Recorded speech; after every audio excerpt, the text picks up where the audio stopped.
Hi, welcome to another episode of Hot Takes. We did a story about Heathrow a little while ago, but we're going to continue the aviation theme because there's another story here and about Rachel Reeves destroying the British aviation system. Airports UK, which is the aviation industry's trade body, I suppose you'd call it, they're saying that the tax changes are going to decimate the industry and that a lot of routes may be lost all across the country, and this will lead to massive job losses and basically the decline of Britain's aviation centres. It's going to start grounding planes, closing airports, and it's just basically everything that there's been done by this government is done with the sole intention of ending the British aviation industry. And I wouldn't actually put it past them for that being deliberate. If you can't get out of the country, you've got to stay and become a chattel. You know, you'll be back to peasantry again. You know, very feudal system. You work the land and do as your master says. And you've got no way of getting out.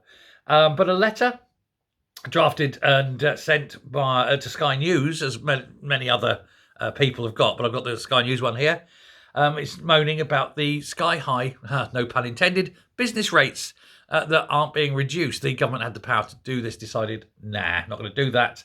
And Mark Kleinman, who is the CEO there, lays the damage out and says that the costs are unbearable by the industry.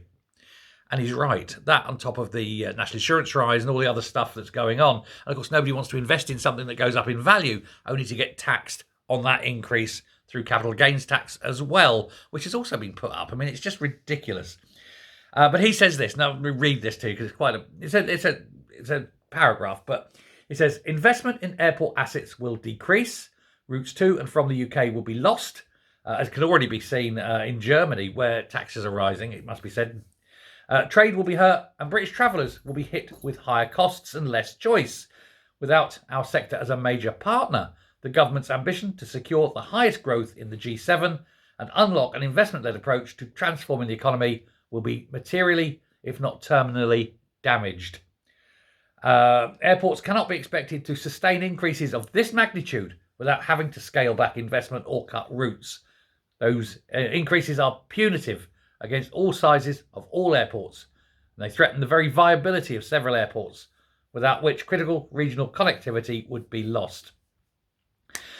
This budget, all in all, is basically just catastrophic for every single business. Doesn't matter what field, what sector, what category.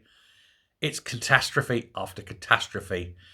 I find it very hard to believe that it's simply stupidity.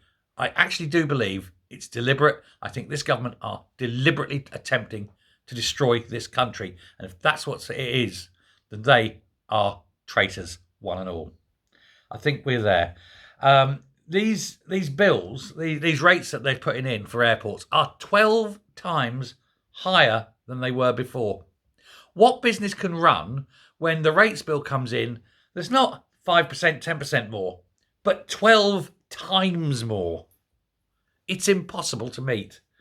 And that is why these airports are going to drop. It's just, nobody will be able to afford to fly. Nobody.